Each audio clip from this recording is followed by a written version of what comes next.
mengatakan adanya pemukulan yang dilakukan oleh terdakwa berdasarkan cerita dari anak korban bahwa kesaksian demikian tersebut termasuk kesaksian testimoni de auditu sehingga layak untuk dikesampingkan sebab keterangan saksi-saksi tersebut tidak memenuhi syarat sebagaimana yang diatur dalam ketentuan pasal 1 angka 26 KUHP. Menimbang bahwa menurut pendapat ahli Reza Indragiri Amril tentang kualitas keterangan saksi yang masih berusia kanak-kanak. Secara umum memang anak-anak termasuk dalam salah satu kelompok individu yang validitas atau kualitas keterangannya acap diragukan. Maka rekomendasi ahli, siapapun itu, otoritas penegakan hukum manapun, itu harus menaruh sikap ekstra hati-hati terhadap keterangan yang disampaikan oleh saksi yang masih berusia anak-anak.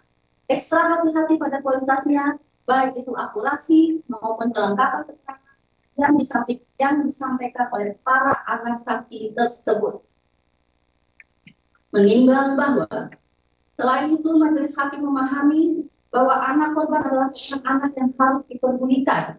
Namun, kepedulian tersebut tidaklah dapat dilakukan dengan melanggar ketentuan peraturan perundang-undangan dengan memaksakan, membenarkan apa yang ditumpahkannya hanya dengan asumsi bahwa seorang anak pasti bersifat polos dan tidak mungkin berbohong, sementara dari sisi hukum tidak terdapat bukti yang mendukung keterangannya.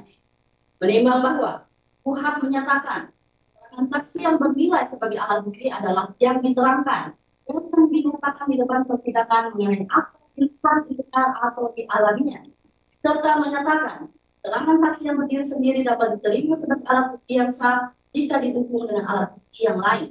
Selanjutnya, Yahya Harahap menerangkan bahwa keterangan beberapa orang saksi dapat dinilai sebagai alat bukti yang sah jika keterangan para saksi tersebut bersesuaian dan saling berhubungan, sehingga saling menguatkan tentang kebenaran atau kejadian tertentu, sehingga jika keterangan para saksi saling bertentangan, maka keterangan para saksi tersebut tidak mempunyai nilai pembuktian, sehingga keterangan para saksi yang bertentangan harus dikesampingkan untuk pembuktian suatu perkara. Keterangan saksi tidak melengkap sifat pembuktian yang sempurna dan juga tidak melekat di dalamnya sifat kekuatan pembuktian yang mengikat dan menentukan. Pada intinya, alat bukti saksi sebagai alat bukti yang sah mempunyai nilai pembuktian yang bebas, sehingga nilai kekuatan pembuktian alat bukti saksi bergantung pada penilaian hakim. Menimbang bahwa keterangan terdakwa di persidangan pada pokoknya menerangkan bahwa terdakwa tidak pernah melakukan perbuatan pembukulan menggunakan sapu hidup terhadap korban, dan hal tersebut dibuatkan oleh keterangan saksi Lilis Herlina Dewi, saksi Sana Ali, dan saksi Nur Aisyah yang dihadirkan oleh penuntut umum. Menimbang bahwa saksi Lilis Herlina Dewi yang hanya meninggalkan kelas 1A untuk mengisi absen di kantor sekolah selama kurang lebih 5 menit, di mana pada saat berjalan menuju kantor sekolah tersebut, saksi Lilis Herlina Dewi melihat terdakwa sedang mengajar di kelas 1B dan tidak pula saksi Lilis menitipkan agar terdakwa mengawasi kelas 1A.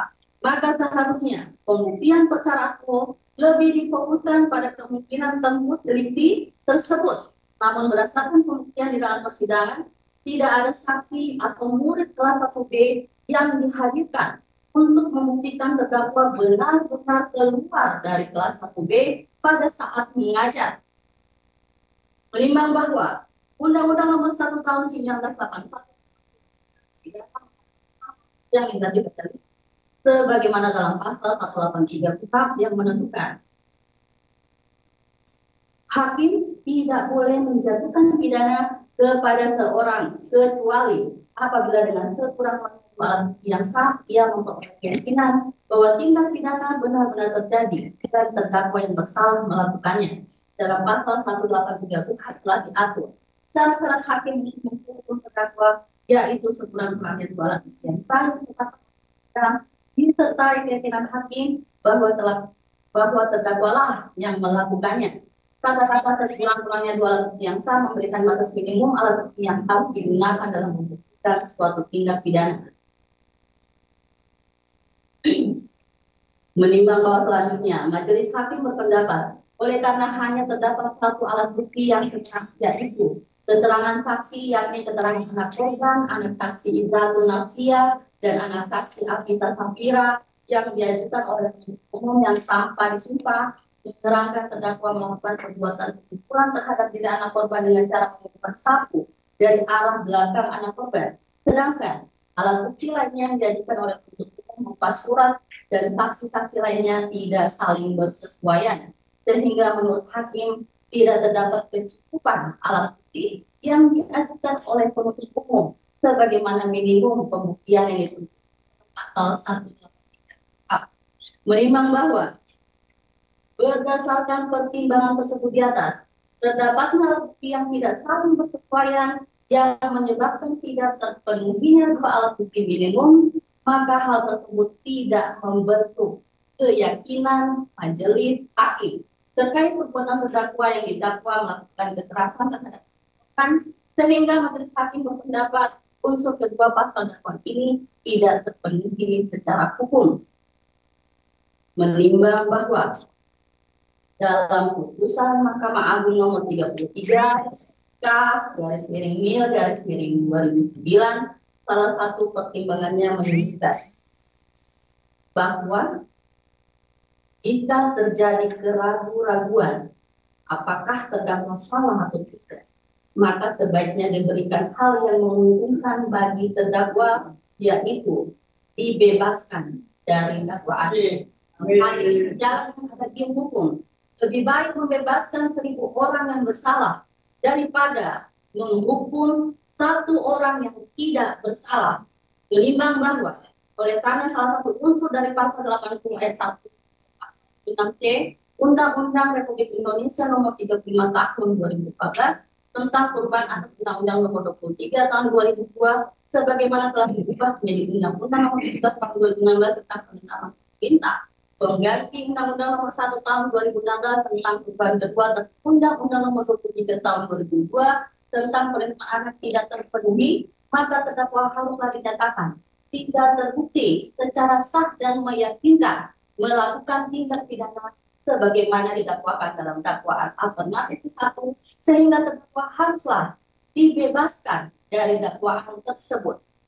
Menimbang bahwa oleh karena dakwaan alternatif 1 tidak terbukti, selanjutnya majelis hakim akan mempertimbangkan dakwaan alternatif kedua sebagaimana diatur dalam pasal 351 ayat 1 KUH pidana yang unsur-unsurnya adalah sebagai berikut. Unsur ke-1, barang siapa.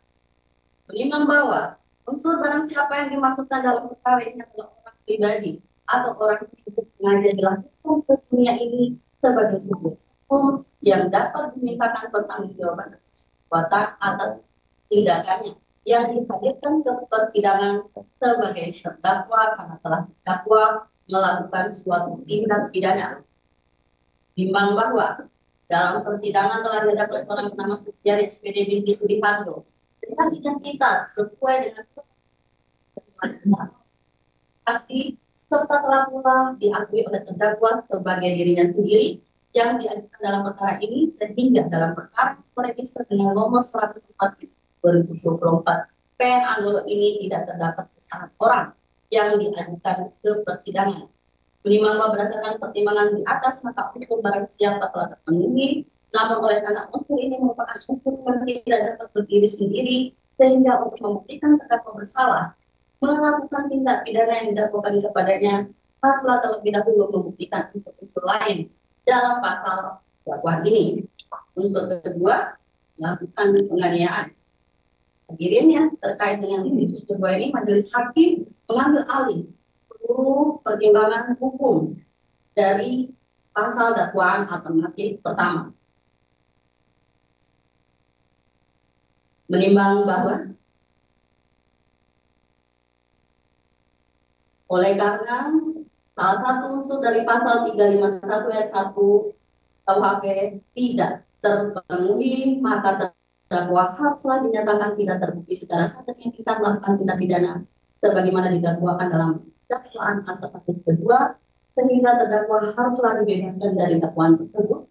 Mengenai Nota pembelaan penasihat hukum terdakwa tertanggal 14 November 2024 yang meminta agar terdakwa dibebaskan dari segala tuntutan penuntut umum dan oleh karena berdasarkan pertimbangan unsur pasal dakwaan sebagaimana disampaikan di atas, terdakwa telah dinyatakan tidak terbukti secara sah melakukan tindak pidana sebagaimana dakwaan alternatif ke-1 dan alternatif kedua, maka majelis hakim sependapat dengan nota pembelaan penasihat hukum terdakwa tersebut, menimbang bahwa terhadap tuntutan penuntut umum yang pada poin ke-1 tuntutannya meminta agar terdakwa dinyatakan lepas dari segala tuntutan hukum atau konsla, namun sebagaimana pertimbangan unsur dakwaan atas, di mana terdakwa dinyatakan tidak terbukti secara sah dan meyakinkan melakukan tindak pidana sebagaimana dakwaan alternatif pertama dan alternatif kedua, maka majelis hakim tidak sependapat dengan tuntutan penuntut umum, menimbang bahwa oleh karena dibebaskan, maka haruslah dipulihkan hak-hak terdakwa dalam kemampuan, kedudukan, harta, serta martabatnya. Menimbang bahwa barang bukti berupa satu pasang baju seragam SD dengan baju lengan pendek motif batik dan celana panjang warna merah yang telah disita dari saksi Nur Fitriana, maka perlu ditetapkan agar barang bukti tersebut dikembalikan kepada saksi Nur Fitriana. Menimbang bahwa barang bukti berupa satu buah sapu hijau merek Idovi Star warna hijau yang telah disita dari saksi Lilis Luna Dewi, maka perlu ditetapkan agar barang bukti dikembalikan kepada saksi Lilis. Menimbang bahwa oleh karena terdakwa dibebaskan, maka biaya perkara dibebankan kepada negara mengingat pasal 191 ayat 1 Undang-Undang Nomor 8 Tahun 1981 tentang hukum acara pidana serta peraturan perundang-undangan lain yang bersangkutan. Silakan, saudara.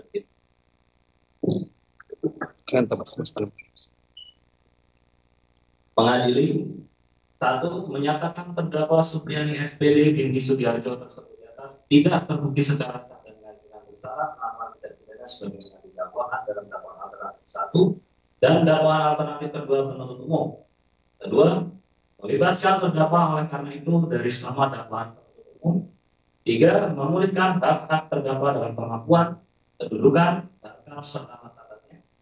4. Menetapkan barang bukti berupa satu pasang baju seragam motif batik dan celana panjang warna merah dikembalikan kepada saksi Nur Fitriana AMK. Satu buah sapu hijau merek Indosistar warna hijau dikembalikan kepada saksi Lilis dan Lina Dewi SPD. Terakhir, membebankan biaya perkara. Demikian diputuskan dalam musyawarah majelis hakim pengadilan negeri Alu pada hari Senin tanggal 18 November 2024 oleh Stefirusan SH sebagai yang kedua, Siti Fatmawati alias SMH dan Sigit dari Ketua SH masing-masing dari anggota yang diucapkan dalam sidang terbuka umum pada hari Senin tanggal 25 November 2024 oleh Hakim Ketua dengan didampingi para hakim anggota tersebut, dibantu oleh tim Bulwarno SH, Panitera Pengganti pada Pengadilan Negeri Alu serta dibantu oleh Bujang Sutisna SH, Bustani Arifin SH, dan Nur Dalika Dinasari SH umum, dan terdakwa didampingi oleh penasihat hukumnya. Baik ya, atas putusan ini baik penuntut umum maupun terdakwa melalui penasihat hukumnya memiliki haknya. Dan demikian seluruh rangkaian sidang dinyatakan selesai. Sidang